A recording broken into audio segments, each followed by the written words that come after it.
আজি ৭-৩-২০২৪ বৰ্ষৰ প্ৰাতঃ মুৰলী। ওম শান্তি। বাপ দাদা মধুবন। আজি বাবাই কৈছে, মৰমৰ সন্তানসকল, পিতাৰ কৰ্তব্য হৈছে কাঁইটৰ জংঘল নাশ কৰি ফুলৰ বাগিচা তৈয়াৰ কৰা। ইয়াৰ দ্বাৰাই অতি উত্তম পৰিয়াল পৰিকল্পনা হৈ যায়। প্ৰশ্ন: পৰিয়াল পৰিকল্পনাৰ অতি উত্তম শাস্ত্ৰ কোনখন আৰু কেনেকৈ? উত্তৰ: গীতা পৰিয়াল পৰিকল্পনাৰ অতি উত্তম শাস্ত্ৰ, কিয়নো গীতাৰ দ্বাৰাই পিতাই অনেক অধৰ্ম বিনাশ কৰি এক ধৰ্ম প্ৰতিষ্ঠা কৰিলে। গীতাতে ভগৱানৰ মহাবাক্য আছে, কাম মহা শত্ৰু। যেতিয়া কামৰূপী শত্ৰুৰ ওপৰত বিজয়ী হোৱা, তেতিয়া পৰিয়াল পৰিকল্পনাৰ অতি উত্তম শাস্ত্ৰ স্বত হৈ যায়। এয়া এজন পিতাৰেই কাম, কোনো মনুষ্যৰ নহয়। ওম শান্তি। শিৱ ভগৱান উবাচ: পিতাই আত্মিক সন্তানসকলক বুজাইছে, এইখন সৃষ্টিক আসুৰী সৃষ্টি বুলি নিশ্চয় কোৱা হ'ব। নতুন সৃষ্টিক দৈৱী সৃষ্টি বুলি কোৱা হ'ব। দৈৱী সৃষ্টিত মনুষ্য বহুত কম থাকে। এতিয়া এই ৰহস্যও কাৰোবাক বুজাব লাগে। যিজন পৰিয়াল পৰিকল্পনা বিভাগৰ মন্ত্ৰী, তেওঁক বুজাব লাগে। কোৱা, পৰিয়াল পৰিকল্পনাৰ কৰ্তব্য গীতাত বৰ্ণোৱা অনুসৰি এজন পিতাৰেই হয়। গীতা শাস্ত্ৰকতো সকলোৱে মান্যতা দিয়েই। গীতা হয়েই পৰিয়াল পৰিকল্পনাৰ শাস্ত্ৰ। গীতাৰ দ্বাৰাই পিতাই নতুন সৃষ্টি স্থাপনা কৰে। এয়াতো আপোনা আপুনি ড্ৰামাত তেওঁৰ ভূমিকা নিৰ্ধাৰিত হৈ আছে। পিতাহে আহি আদি সনাতন দেৱী দেৱতাৰ ধৰ্ম প্ৰতিষ্ঠা কৰে বা পবিত্ৰ জাতীয়তা প্ৰতিষ্ঠা কৰে। নিজক দেৱী দেৱতা ধৰ্মৰ বুলিয়েই কবা।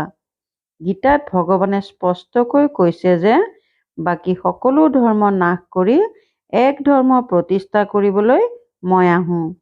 ইয়াৰ দ্বাৰাই উত্তম পৰিয়াল পৰিকল্পনা হৈ যাব। গোটেই সৃষ্টিত জয় জয়কাৰ হৈ যাব আৰু এক সনাতন ধৰ্মৰ প্ৰতিষ্ঠা হৈ যাব। বৰ্তমান বহুত মনুষ্য থকাৰ বাবে বহুত লেতেৰা হৈ গৈছে।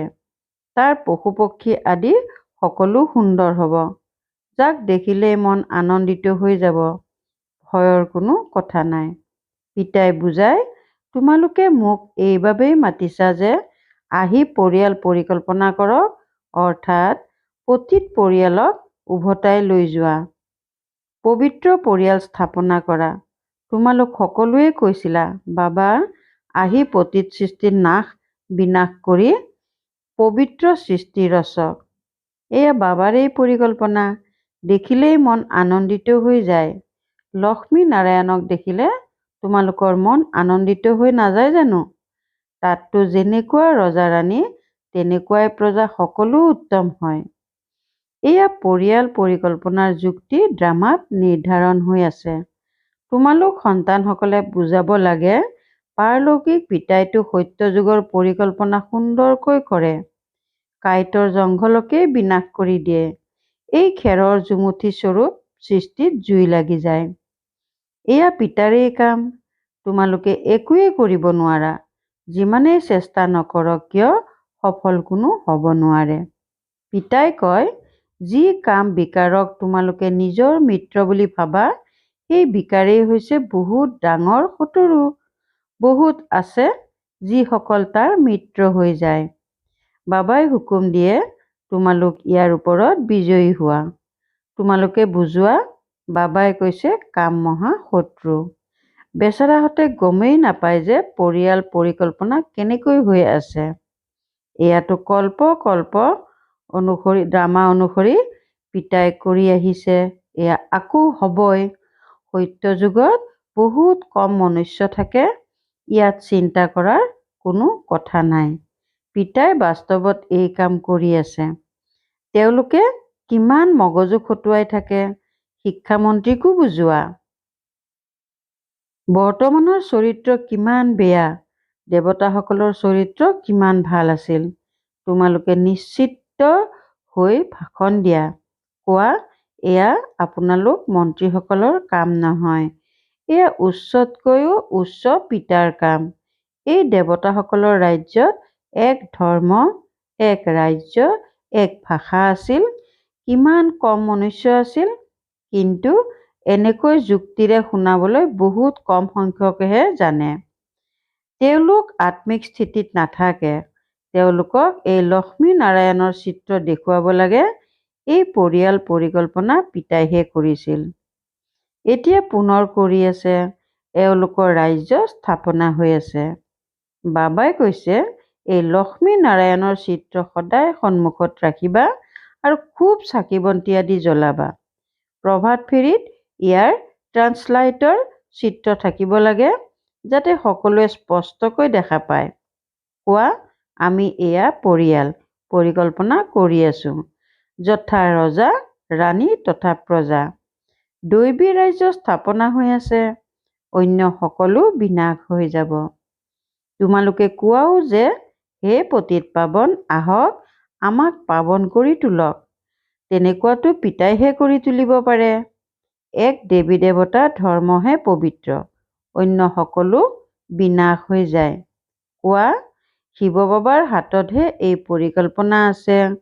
সত্য যুগত এই পৰিকল্পনা হৈ যায়, তাত থাকেই দেৱতা, বংশ শূদ্ৰ নাথাকে। এয়াতো অতি উত্তম পৰিকল্পনা। অন্য সকলো ধৰ্ম নাশ হৈ যাব। এই পিতাৰ পৰিকল্পনা আহি বুজক। তোমালোকৰ এই কথা শুনি বহুত উৎসৰ্গিত হৈ যাব।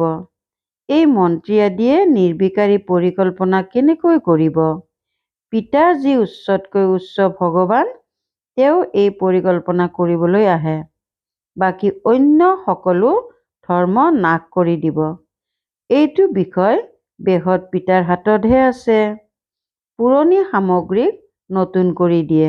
পিতাই নতুন সৃষ্টি স্থাপনা কৰি পুৰণিৰ বিনাশ কৰে। এয়া ড্ৰামাত নিৰ্ধাৰিত হৈ আছে।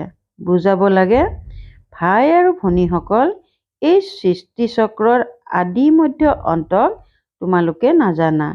পিতাই এই বিষয়ে শুনায়। সত্য যুগৰ আদিত ইমান মনুষ্যও নাথাকে আৰু পৰিয়াল পৰিকল্পনা আদিৰ কথাও নাথাকে। প্ৰথমতে তোমালোকে আহি সৃষ্টিৰ আদি মধ্য অন্তক বুজাহি। পিতাহে সদ্গতিদাতা।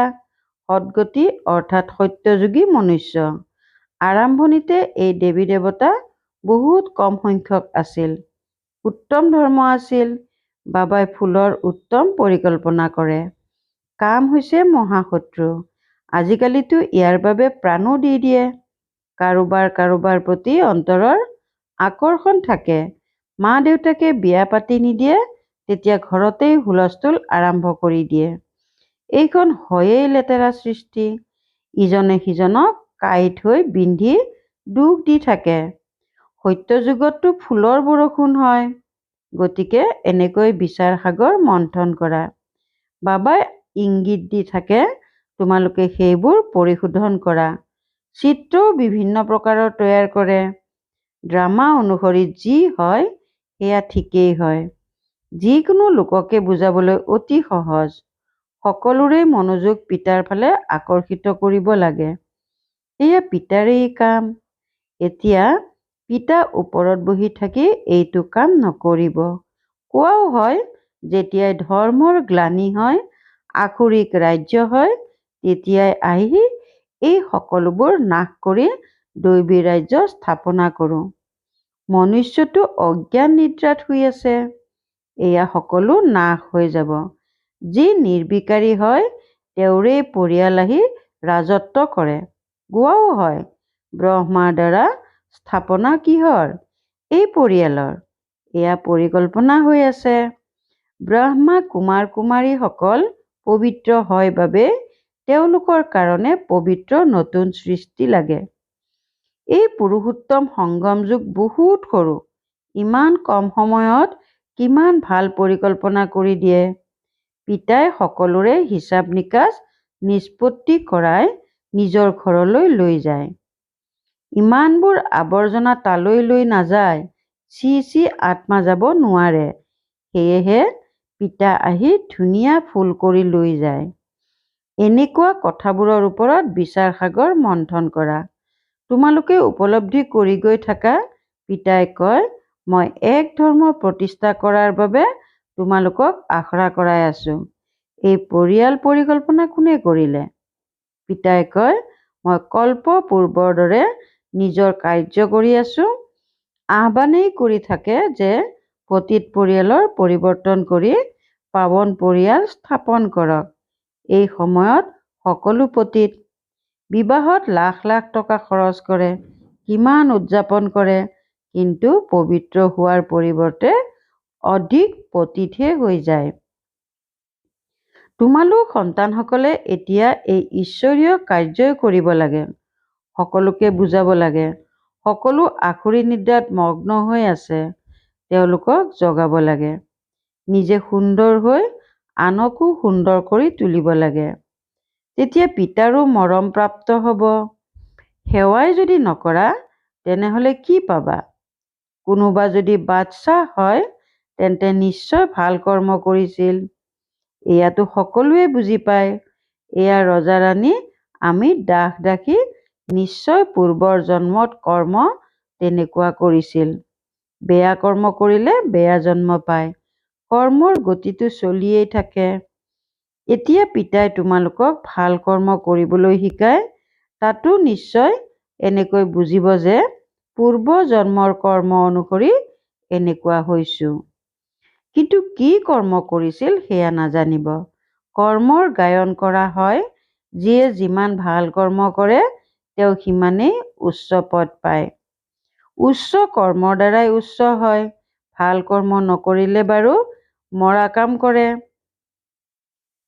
ভাল কৰ্ম নকৰিলে ঝাৰু মৰা কাম কৰে, লোকৰ ভৰি ধুৱায়।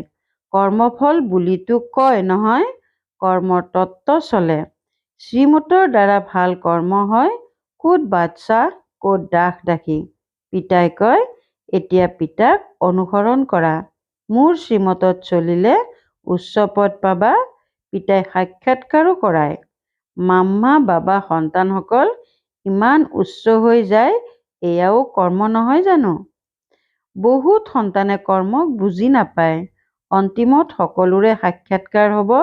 ভালদৰে লিখা-পঢ়া কৰিলে নবাব হবাগৈ, কন্দা-কটা কৰিলে নষ্ট হৈ যাবা। এয়াতো লৌকিকৰ পঢ়াৰ ক্ষেত্ৰতো হয়। ভগৱানোবাজ বৰ্তমান গোটেই সৃষ্টি কামচিতাত দগ্ধ হৈ আছে।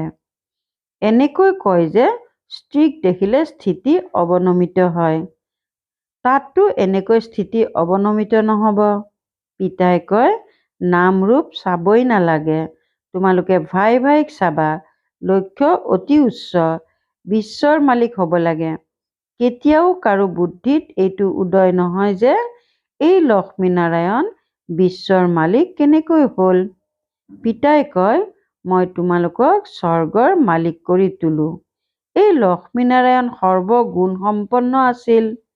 বৰ্তমান যাক তোমালোকে নৱপ্ৰজন্ম বুলি ভাবা, তেওঁলোকে এতিয়া কি কৰি আছে? গান্ধীজীয়ে জানো এয়া শিকাই থৈ গ'ল? ৰামৰাজ্য গঢ়াৰো যুক্তি লাগে। এয়াতো পিতাৰহে কাম। পিতাতো চিৰ পবিত্ৰ। তোমালোক আকৌ 21 জন্ম পবিত্ৰ হৈ থাকি পুনৰ 63 জন্ম পতিত হৈ যোৱা। বুজোৱাত বহুত মতলীয়া হৈ যাব লাগে। পিতাই সন্তানসকলক বুজাই থাকে, সন্তানসকল পাৱন হোৱা। ভাল বাৰু, অতি মৰমৰ কল্পৰ পাছত পুনৰাই মিলিত হোৱা সন্তানসকলৰ প্ৰতি মাতা-পিতা বাপ-দাদাৰ স্নেহপূৰ্ণ স্মৰণ আৰু সুপ্ৰভাত। আত্মিক পিতাৰ আত্মিক সন্তানসকলক নমস্কাৰ। ধাৰণাৰ বাবে মুখ্য সাৰ 1 নম্বৰ, নিজৰ অৱস্থা সদায় একৰস অবিচলিত কৰি তুলিবলৈ হ'লে কাৰো নাম-ৰূপক চাব নালাগে। ভাই-ভাইক চোৱা। দৃষ্টি পাৱন কৰি তোলা। বুজোৱাত আত্মিক কৰ্তৃত্ব ধাৰণ কৰা। 2 নম্বৰ, পিতাৰ মৰম প্ৰাপ্ত কৰিবলৈ পিতাৰ সমান কৰ্ম কৰিব লাগে। যিসকল আখুৰি নিদ্ৰাত শুই আছে তেওঁলোকক জগাব লাগে। সুন্দৰ হৈ আনকো তেনেকৈ গঢ়ি তুলিব লাগে। বৰদান, নিজৰ সৰল স্বভাৱ আৰু শুভ ভাৱেৰে ভোলানাথ পিতাৰ স্নেহৰ অনুভৱ কৰোঁতা আকৰ্ষণ মূৰ্ত হোৱা। ভোলানাথ পিতাৰ সকলোতকৈ প্ৰিয় হৈছে ভোলা সন্তানসকল। ভোলা অৰ্থাৎ যি সদায় সৰল স্বভাৱ, শুভ ভাৱ আৰু স্বচ্ছতা সম্পন্ন মন আৰু কৰ্ম দুয়োতে সততা আৰু স্বচ্ছতা থকা সন্তান। এনেকুৱা সন্তানসকল আকৰ্ষণমূৰ্ত হৈ পিতাকো নিজৰ ফালে আকৰ্ষিত কৰে। ভোলানাথ পিতাই এনেকুৱা সৰল স্বভাৱৰ ভোলা সন্তানসকলৰ গুণৰ মালা সোঁৱৰে। ভগৱানৰ ভোলাবোধ মৰমৰ হয়। তোমালোক সন্তানসকলে নিজৰ ভোলাবোধেৰে ভগৱানক মোহিত কৰি ল'লা, তেওঁক নিজৰ কৰি ল'লা।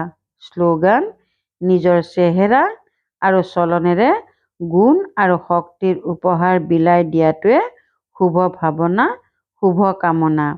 নিজৰ চেহেৰা আৰু চলনেৰে গুণ আৰু শক্তিৰ উপহাৰ বিলাই দিয়াটোৱেই শুভ ভাৱনা আৰু শুভ কামনা। ওম শান্তি।